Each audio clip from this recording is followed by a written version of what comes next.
right, so let's try example 2, using the tangent ratio to determine the measures of an angle. So really interesting that the tangent ratio, what we want to use it for is to actually find the angle measures. Okay, we want maybe this angle measure or this angle measure. We already know this one is 90, so we want to know what the angle measures of these two are. And that this tangent ratio is going to help us do that. So determine the measures of angle G and angle J to the nearest tenth of a degree. Okay, so angle G, let's work with that one first. Angle G. So the first thing I'm going to do is label my triangle. Across from that angle G is going to be my opposite side. And beside angle G is going to be at my adjacent side. Okay, so if I'm looking for angle G, I'm going to use tan. It's using the tangent ratio. So tan of angle G is equal to my opposite side, 4, divided by my adjacent side, which is 5. Now, when we're looking for an angle, we need to use something called the inverse function. Okay, so it looks like this. I'll show on your calculator after. Tan of -1, 4 divided by 5, and that is going to give us angle, angle G. And I'll show you what that looks like in your calculator.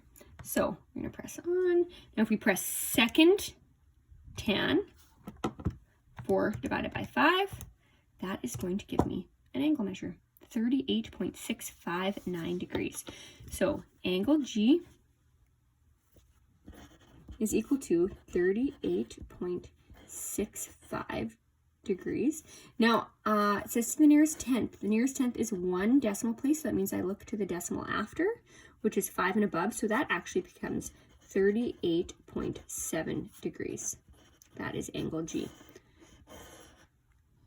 Now, if you have a different calculator, sometimes you have to put the numbers in first and then press second tan.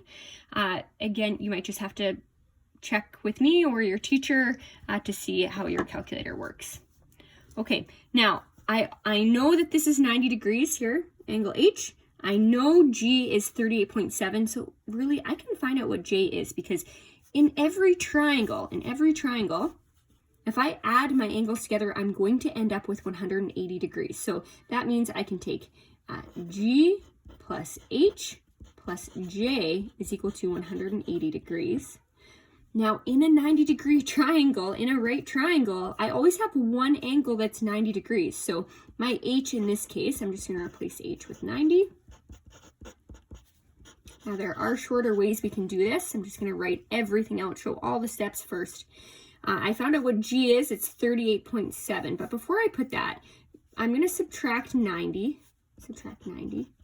So if I'm working with a right angle triangle, I know that 2 of my sides will always equal 90 degrees when I add them together. Always. Okay, because my other side is always 90 degrees. So now I know G is 38.7 degrees.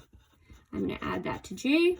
That gives me 90. Now I'm going to solve for J. So that means I'm subtracting 38.7 degrees. Again, I'm doing a lot of steps.